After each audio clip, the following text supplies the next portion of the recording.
الحمد لله الذي هدانا إلى صراط الهداية والعرفان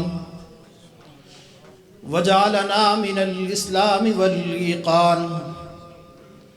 ونشهد أن لا إله إلا الله وحده لا شريك له بشهادة بالقلب واللسان ونشهد أن سيدنا ونبينا محمد صلى الله تعالى عليه وسلم أما بعد فأعوذ بالله من الشيطان الرجيم بسم الله الرحمن الرحيم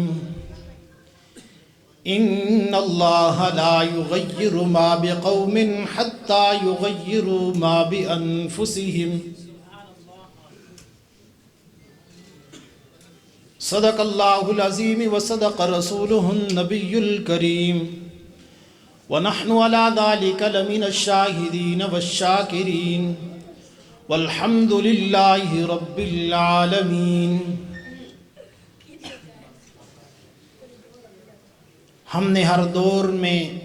وقت کی تیز ہواؤں سے بغاوت کی ہے، ہم نے ہر دور میں وقت کی تیز ہواؤں سے بغاوت کی ہے، چھوڑ کر سلسلہ رسم سیاست کا فسوق، فقط ایک نام محمد و اصحاب محمد سے محبت کی ہے۔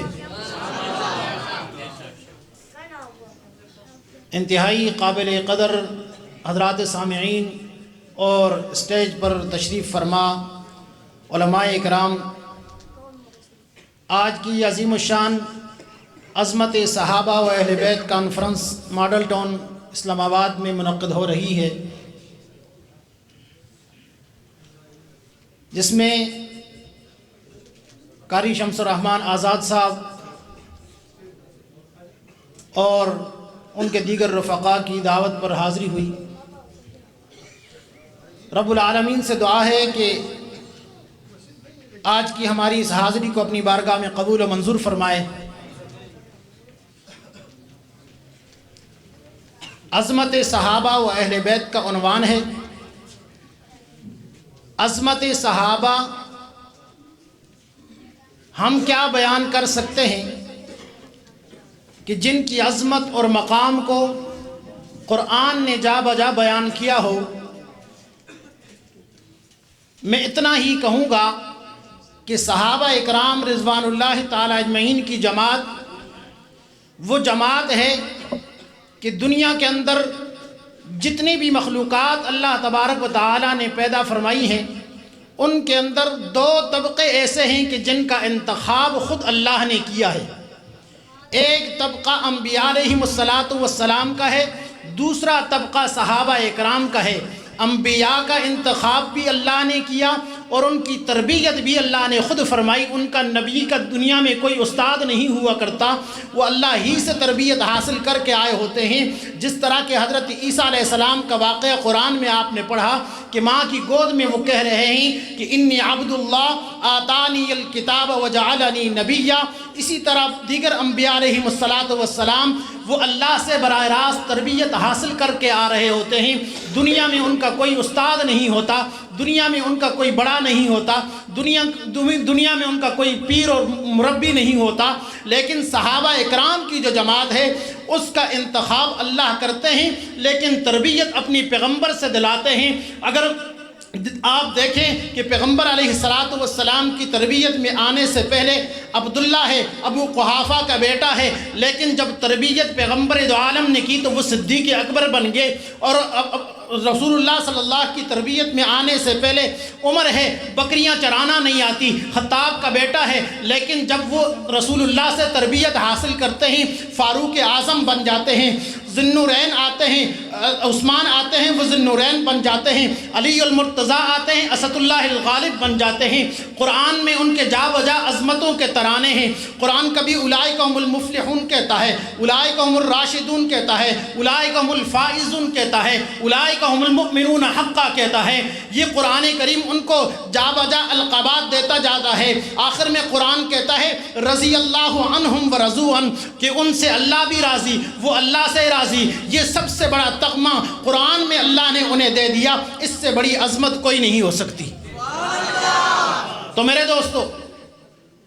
صحابہ اور اہل بیت کی عظمت اور مقام یہی ہے کہ وہ قرآن کے اندر ستاروں کی طرح چمکتے ہوئے قیامت تک روشن رہیں گے، اور ہر انسان چاہے ماننے والا ہے چاہے منکر ہے، جب قرآن کھولے گا تو قرآن میں انہیں جا بجا صحابہ کے تذکرے نظر آئیں گے۔ لیکن وقت کی ضرورت کے ساتھ ہمیں اس وقت کیا کرنا چاہیے؟ صحابہ اکرام کو جو رفعتیں، جو عظمتیں، جو بلندیاں اللہ نے عطا کر دی وہ بہت بلند و بالا ہیں، لیکن اب ہمارے ایمانوں کا سوال ہے کہ ہم اس دور میں جی رہے ہیں جہاں ہر طرف صحابہ پر طعن و تشنیع ہوتی ہے، جہاں ہر گلی اور محلے میں کوئی اٹھ کر صحابہ کو برا برا کہہ جاتا ہے، صحابہ کو گالیاں دے جاتا ہے۔ ہمارے ایمان کا امتحان ہے کہ ہم کیا کرتے ہیں۔ ہم اس قانون کو بنانے جا رہے ہیں کہ جس کے اندر صحابہ اور اہل بیت کی عزتوں کا تحفظ ہو، اور الحمدللہ آپ نے سنا ہوگا کہ گزشتہ دنوں قومی اسمبلی سے ایک بل پاس ہوا ہے، اور وہ بل اب سینٹ کی طرف جا رہا ہے، سینٹ میں اس نے منظور ہونا ہے، اور اس سے پہلے الحمدللہ جتنے مسلمان صحابہ اور اہل بیت سے محبت کرنے والے ہیں وہ سب خوش ہیں کہ یہ بل پاس ہوا اسمبلی سے اور اسے سینٹ سے منظور ہو کر قانون بن جانا چاہیے۔ آپ اس پر خوش ہیں کہ نہیں ہیں؟ آپ اس پر خوش؟ سارے ہاتھ کھڑے کر کے خوش ہیں کہ نہیں ہیں؟ سارے مسلمان خوش ہیں، بچے خوش ہیں، بوڑھے خوش ہیں، جوان خوش ہیں، ہر